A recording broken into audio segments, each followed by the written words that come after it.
Hello, everybody. I think we have a lot of Zoom people here today. It's not like standing room only in here at the sanctuary, but that's okay. There's a few brave souls out here. It's wonderful to see everyone. Someone once said, I think it was George Burns. I don't see that picture of you on here. Oh, I got it turned around. Oh, good, okay. So it's just a technical thing. Good, I just worried about you. Thank you for your concern. I believe George Burns said that the secret to a great sermon is to have a great intro and a great ending, and have the two as close together as possible. So it's not that I'm trying to be real brief and practice the art of brevity. Linda had called me and asked if I would pinch in for Valan, so I'm not Valan. The schedule says Valan Anderson, but I'm happy to help out today in giving the message, starting a new theme for the month, which is strength, the new ability or power. And the theme is standing with strength. At first I thought it was standing in strength. And I thought, well, how do you stand in strength? I mean, I guess it could be, when you say the word in, it could reflect, I guess, a psychological ability about the interiority of our mental state of standing in strength, or standing in the mud, or standing in something. I don't know, you're submerged into something, but strength is one of our divine powers that we have, an ability. So when I realized it was not standing in strength, it was standing with strength, then of course it made a lot more sense to me, because standing with strength is very, when you think about it, when I thought about it, was very empowering, because I have that innate divine power and ability of strength, which is always with us. The definition briefly is the ability to endure, stay the course, persevere, persistence, lasting through, seeing it to the end. And that's important, and it's on three different levels. We have the physical aspect of strength, we have the mental aspect of strength, and then also, lastly, and more importantly, the spiritual strength that we practice to utilize in our everyday lives. The color, of course, is, see that light green? I didn't have any light green on. I don't know, I thought about wearing my St. Patty's Day costume, but then that's a little bit too much, I think, the green. But light green. And then the area of the body, which we usually identify in terms of the different powers, the power strength in the body for strength is the lower back. Some people, because of the loins or anything like that, but they said that it's interesting when strength is represented by the lower back. How many times have we heard the saying, you need to get some backbone, or you need to, get some spine into it. That's kind of a way of kind of, marshaling us into, getting strong and right, and stand up for what what you believe in, or what your principles are, or whatever it is, whatever the case may be, or whatever the situation calls for. So I thought that was kind of an interesting an alignment with the lower back, and getting a backbone, having some spine, which strength is kind of equated with, it's kind of linked with faith, and also kind of a synonym for me in terms of strength is a strength of, a different quality, strength of courage, and strength of faith, strength of trust, strength of this or whatever. But it's having that strength that comes from forth inside us that aids us in our spiritual path. Some interesting material that I came across. Of course, I always like to give a basic, not necessarily fundamental unity lesson. There's really no fundamentals. There's no really set dogma per se in terms of the unity movement. We just have a set of principles that we always believe in, and we try to follow principle. Charles Fillmore, one of the founders of Unity, of course, has that wonderful book, The Revealing Word, and he defines strength as such: the energy of God, freedom from weakness, stability of character, power to withstand temptation, capacity to accomplish, Strength is physical, mental, and spiritual. All strength originates in spirit, the thought and the word spiritually expressed being the manifestation. I thought that was kind of an interesting definition. So it all starts with spirit. We're basically born into this world as consciousness. And as we go along, things kind of start piling up in terms of what the outer world tells us we are, who we think we are. Our ego personalities start, accumulating all this baggage, and it tends to kind of smother our divinity in a lot of ways. Till at a certain point in our lives, we either sooner or later, it depends on the individual, all of a sudden say, wait a minute. What's going on? I've been asleep all this time. And a person wakes up to that consciousness within them. We call it here at Unity the Christ consciousness. You can call it Buddha consciousness. You can call it Krishna. You can call it whatever you want to call it. But it's that divine within humankind that we have, fallen asleep to. You read a lot in a lot of the world wisdom tradition texts and scriptures about the fact that it all kind of is going to the direction of awakening to our spiritual nature in order to be able to connect to our divinity. It's not like we're reaching out for anything. In Unity, we don't believe that, there's an anthropomorphic entity out there throwing lightning bolts and all that. That's kind of an old paradigm. In New Thought, of course, we understand that we are born divine and we have that divinity within us. So we all come to a certain point in our human experience here where we realize, wow, I've been asleep for a long time. What have I been doing? What's going on? And it's like being a part of the practice of getting awake is being in the moment. How many times have we found ourselves in places where we're here, but we're thinking about the next thing we have to do, or what happened yesterday, or what I'm going to do about tomorrow. And so it keeps our mind constantly ping-ponging back and forth, rather than coming back here and being in the moment and present. And that's where our focus should always be, especially when we want to connect to spirit and with our divine nature. These are, a lot of us have been Unity students for a long time and practicing consciousness, awareness, and practicing transcendence, understand these things. But still being human, we have our day-to-day challenges and things. And this is where that spiritual strength really comes into play.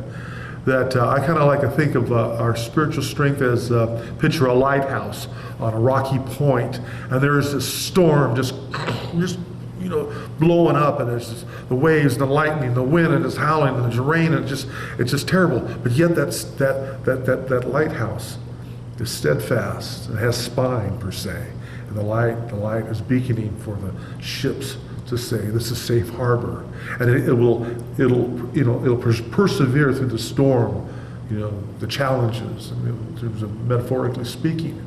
That's how I like to see it, that spiritual strength is always there as a lighthouse, despite what's going on in our, material world or existing circumstances as they are, the stress and strife and the turmoil and the changes that we have to work through.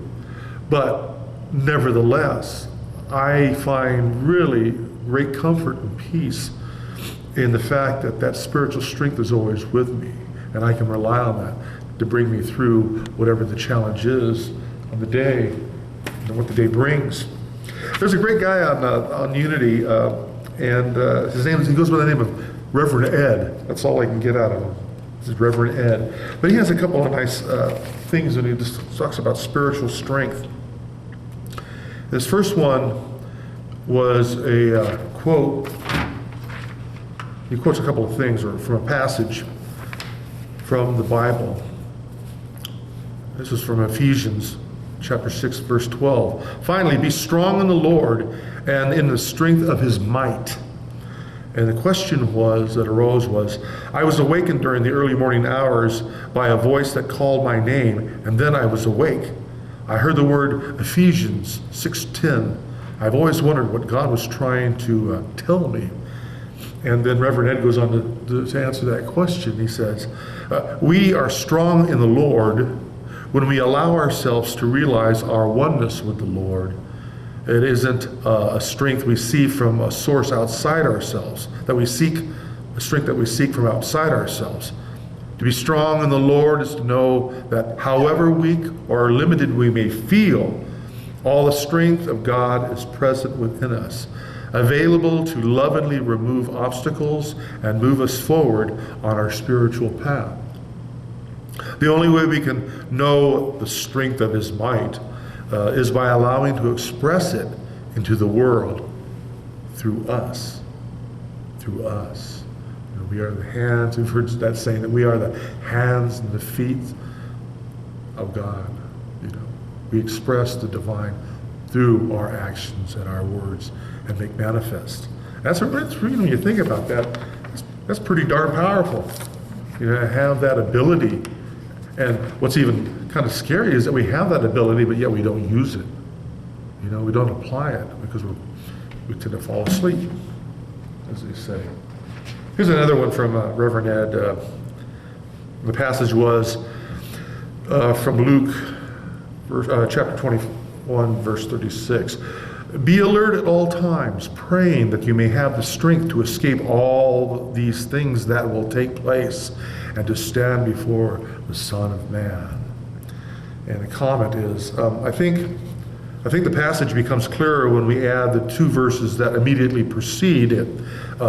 Be on guard so that your hearts are not weighed down with dissipation and drunkenness and the worries of this life, and that day does not catch you unexpectedly like a trap, for it will come upon all who live on the face of the whole earth. Well, what is that day? It is, as many believe, a day a day of final judgment, when all will be called to account and be sent to either heaven or hell. Is that what that is? No. There is nothing in the teachings of Jesus that would suggest that was his expression.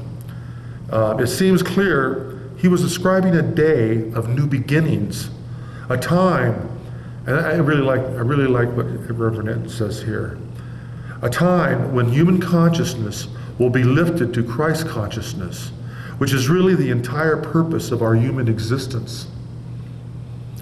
When we are to embrace the consciousness of our true Christ identity and make that new consciousness the basis of all our human choices, he is clear that the world as we know it, the world based on and defined by our previously limited human consciousness, will resist the changes that Christ's consciousness will bring. There will be conflict and dramas. He wants us to know that, so we can stay alert and be prepared. The temptations and dualistic expressions of human consciousness will actually seem to grow stronger. That makes it all the more important that we stay focused on our spiritual truth and spiritual identity. We must have strength and focus to stand before the Son of Man, the Christ presence of God, and allow the kingdom to come into expression through us. What did Jesus say? He said, the kingdom of heaven is within. And that's where we really benefit from the practice of prayer and meditation. It allows us to go into our interiority and connect. You know, no matter what's going on, I have that spiritual strength to be able to use that ability and connect and stay connected, to stay awake and know that everything works out for the highest good. That is, that's what I think, at least my concept of a divine presence and spirit and a God is working through us, that it always wants to usher us to our highest good, the best outcome for all. I think that's pretty interesting. And it is powerful. Standing with strength. There was a business leader by the name of Jim Rohn who would like to talk about Scripture in his business seminars and conferences, but he always referred to the Bible as a great learning tool, especially the Old Testament. And he said, it's full of basically beware and behold. And it's like, beware, don't do what these clots did. They really screwed things up. And then the other part is, behold, look at the incredible, miraculous things that people did when they were connected with their divine source and really paid attention to divine law and principle. They did miraculous things. So we draw, today we draw metaphysical lessons from those scriptures, the Old Testament. Of course, the New Testament is a whole thing about, Jesus bringing Christ consciousness into the world. But the Old Testament, has some of those old stories, those fundamental lessons we learn about the nature of creation, right and wrong, and the duality in the material world of, day and night, good and bad, black and white, up and down, all these kind of, linear physical things that we orientate ourselves to, how we kind of make sense of the world. And so the Old Testament has these great stories, and in one of the stories is the story of Samson. And talk about strength. Samson was really noted for his prowess, his physical strength, and he was strong because he had long hair, and long hair was a symbol of vitality. Well, so he relied on that physical strength, or his long hair, to give him his strength. But while he was asleep, Delilah of the story cut his hair off while he was asleep, and it was disastrous. He brought down the temple, and it was just destruction because he had lost his strength. That's kind of like a metaphorical story about what happens when we lose our strength and we lose connections. So things, kind of fall apart.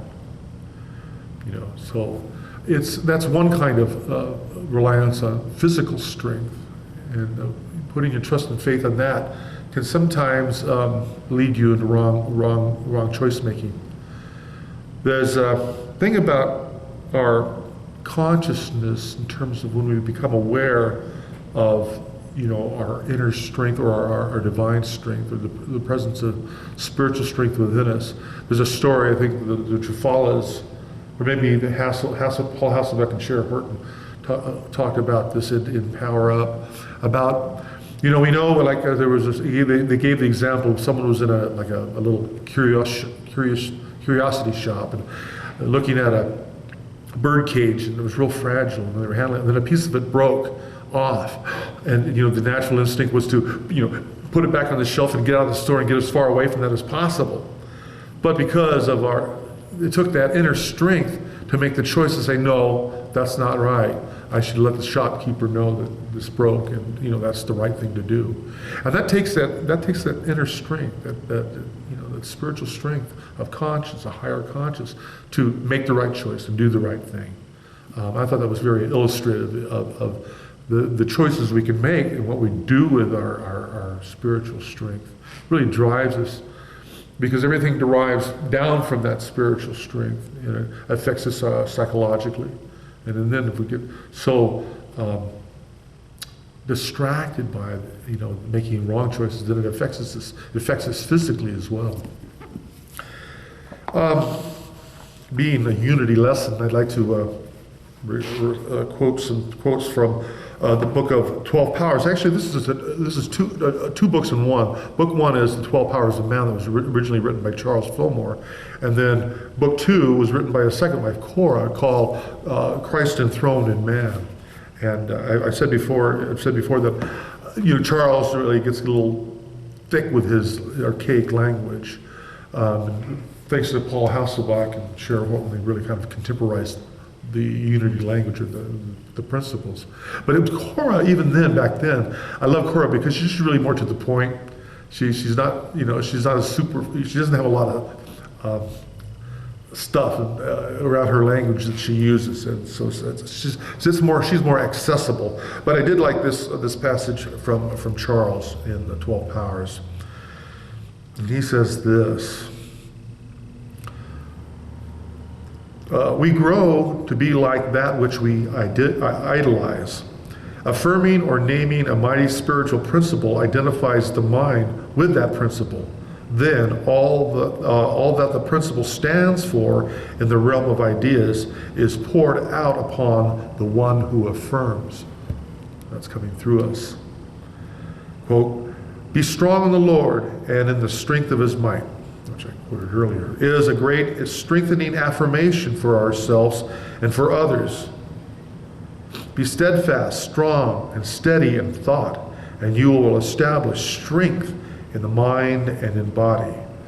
Never let the thought of weakness enter your consciousness, but always ignore the suggestion and affirm yourself to be a tower of strength within and without.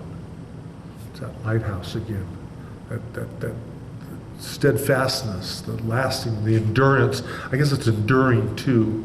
That gives that strengthens your spiritual strength. And I like what Charles said there. Mind, thought, action, and how all manifestation works through us when we're connected with our divine nature. And moving on to Cora, I really like several of her quotes here, and please bear with me as I read. The realization of the Jesus Christ presence as sustaining strength is a stronghold in consciousness that fortifies us against all adverse conditions. Nothing so uplifts, nothing so frees from care and worry, nothing so brings the thought of victory as being established in that sustaining strength which cannot know weakness. To have the strength of character that makes life seem effortless, non-resistant, is to have the inward joy that no one can take away. And she goes on to say, truly to live the life of spirit, one must be spiritually strong. One must withstand every test. Spirit's symbol of vigor, success, and victory is joy. We are joyous only when we are strong physically, mentally, and spiritually. Some persons are injured by having criticism, often of an unjust character, hurled at them. Their need is for the unfoldment of a strength of character that can handle prejudices and jealousies without resistance.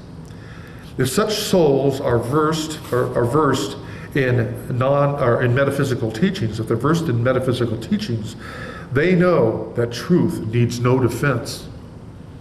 They know how to wrap themselves about in the protecting mantle of the Lord or Spirit or God.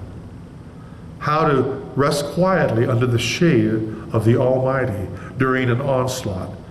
How to emerge strong and joyous after attack has spent its fury, and how to live life so that criticism may seem only a jest.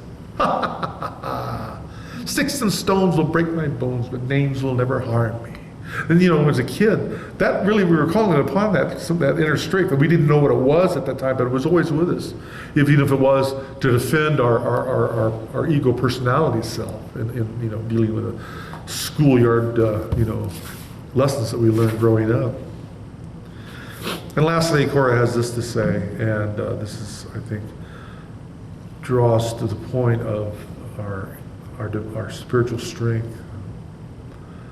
Knowing that you are firmly established in the garden of spirituality within your own soul, that the light of spirit is descending from the spiritual center, the crown of the head, and that new strength is flowing to every part of your being.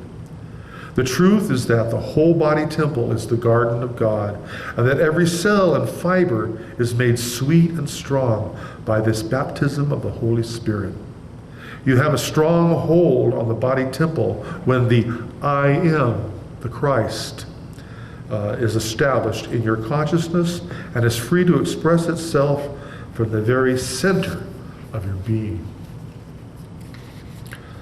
So what are they saying? What are all these wonderful, wise people saying? They're saying, it all lies in being connected and staying awake to your divinity, to the divine within you, your divine nature. It's easy to fall asleep. It's easy to be distracted, especially these days. My gosh. But through the practice of the principles of the powers and our abilities, one of them being strength. All of the 12 powers are all interrelated, but strength is what makes me want to endure, makes me want to see it through, complete those projects. As a more recent example of strength and endurance, my wife Germaine has been working on getting the pizza dough just right.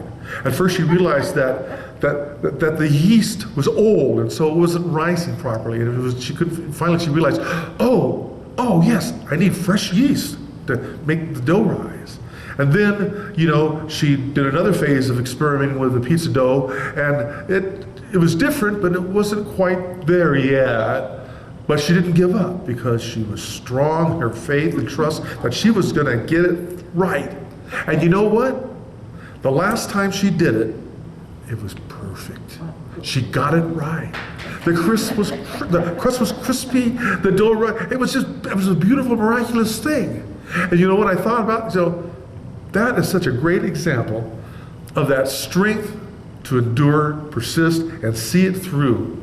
She didn't say, like so many times before, I give up. I can't make good pizza dough. I can't make a good crust.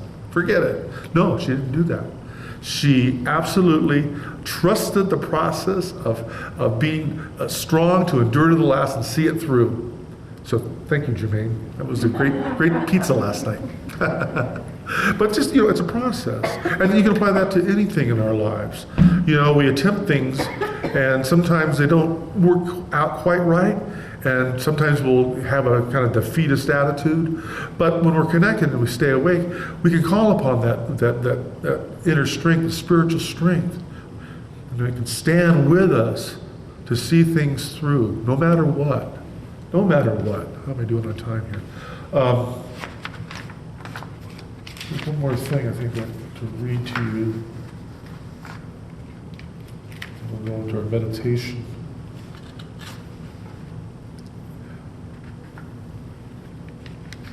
This is a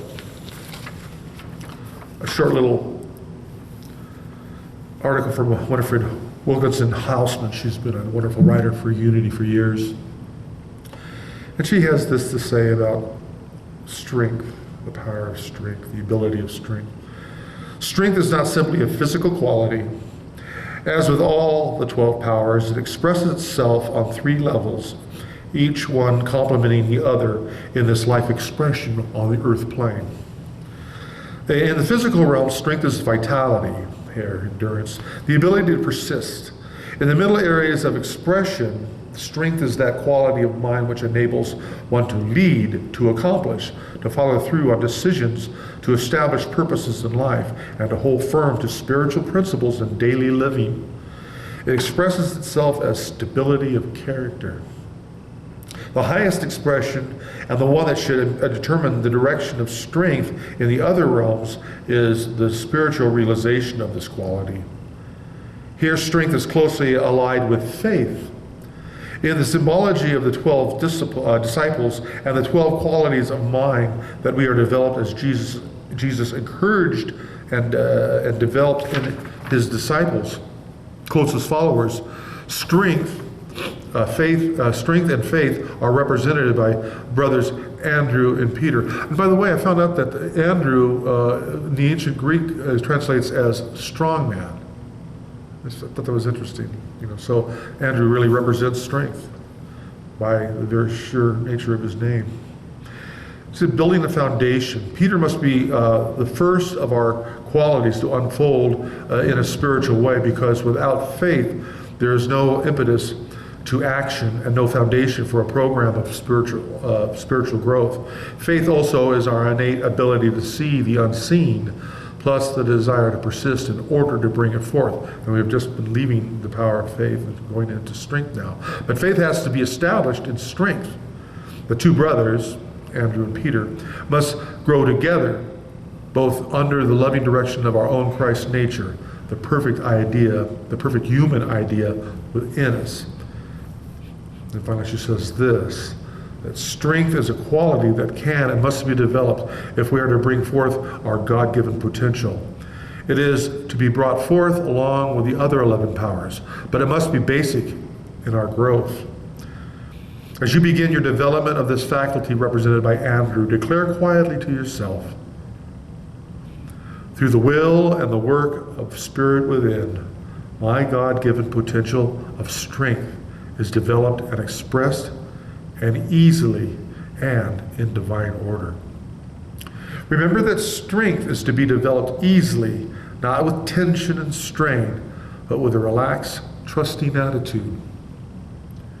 As with all powers, strength is consciously awakened first in the intellectual nature and then developed through prayerful concentration on the idea to be a spiritual realization of oneness with the source of all strength.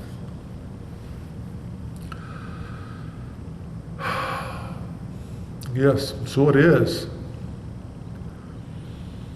The realization that we are one with Spirit always is powerful in the fact that when we realize we have these abilities to use on our day-to-day affairs, in all our affairs.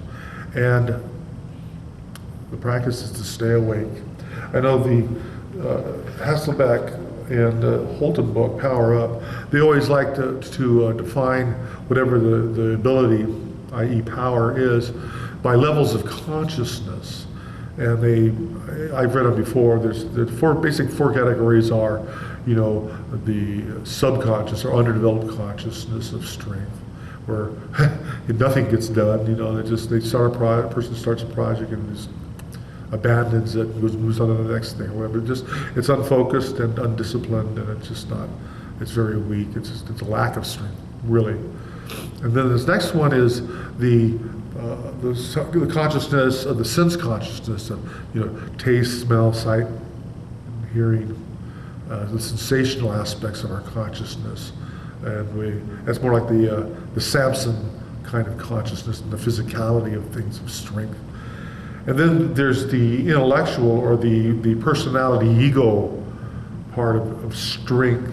Like an overdeveloped strength ability would be someone who is, it's my way or the highway. I'm showing strength. I'm the leader you have to follow. We'll get along as once you realize that I'm right. That kind of overdeveloped. And the undeveloped, of course, they don't get anything done. But that's that part based on personality and ego, the drive to, be strong and use it as a power over the people, or, even applying that idea of strength and the ego and personality to your own development in terms of, you want to learn a new skill or you want to improve yourself in a positive way, but yet you're still basing it on your self-identity, or at least who you think you are and what people tell you who you are. That's that level of consciousness. And the last level of consciousness, of course, is the divine, level of consciousness within us that realizes and adheres to divine principle and laws, the higher principles that we learn about in unity and other wisdom traditions as well. They just define it differently. Whereas we seek the divine strength, the spiritual strength, in order that we can be the best person, or as they say, or the best Christ we can be, or being best in our practice of transcendency. I love that idea that no matter what, as long as we can hold on to and endure and persevere through transcendent nature that we have innate within us, then we can be like that lighthouse. We can withstand the tempest and the fury of the storm, and we can move on and always shine that beacon of light, even in the storm. And that takes strength. That takes spiritual strength. That's always within us. So, I think I've spoken enough about spiritual strength. I think it's time to do our meditation. And so those of you here in the sanctuary, find a place that's comfortable. And those of you at home in Zoom world, we invite you now to prepare for meditation. And on YouTube, Do what you can. But right now, it's going to be a meditation on the power of strength. So let's start by closing our eyes, finding that place within us that we can allow the presence of Spirit to come forth. And we release all thoughts of yesterday and tomorrow. And we take a deep breath in and exhale. One more deep breath in and exhale as we allow the presence of the divine to come into our presence. In this place we abide in peace, in the serenity of knowing that we are strong, spiritually strong, because we are a part of divine creation, part of the divine within us, expressing through us that strength of God. I feel the strength of God pouring through me, energizing and renewing all areas of my life. If I'm feeling worn out or unable to move ahead with a project or plans, I picture my faculty of strength blessing me with perseverance and stamina.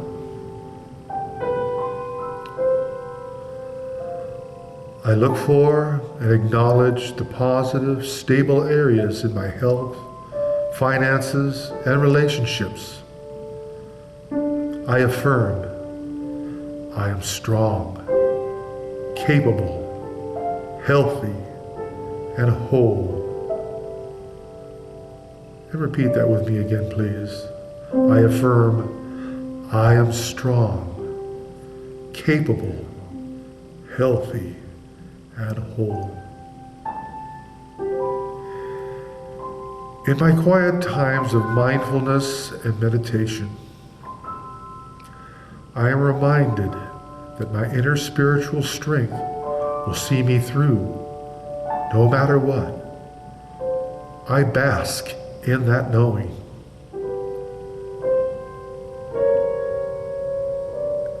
If obstacles block my path, if outer conditions disturb my peace of mind, I turn within, remembering my constant connection to Spirit. Strength lifts me up. I gain a higher perspective. What appeared to be boulders in my way are, in truth, stepping stones for me to dance across. I am truly blessed in knowing this. And I affirm I grow stronger with every experience of my life. I am bolstered by my inner strength. I stand with strength. Stand with strength. I am whole. I am blessed. And for this, I am eternally grateful. Beyond this finite world, I am able to transcend to the infinite, releasing all those things that no longer serve me.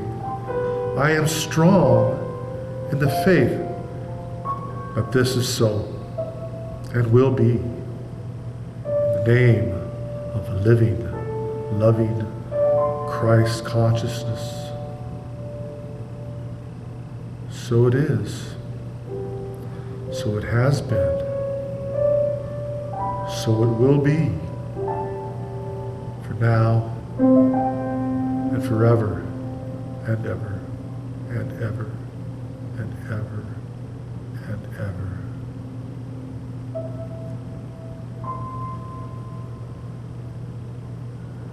One more deep breath.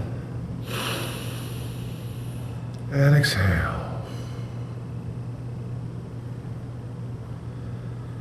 Let this be the day where more of our Christ nature is revealed to us. Reveal to us our spiritual strengths yet to be utilized. Thank you, Mother, Father, God. Thank you. Thank you.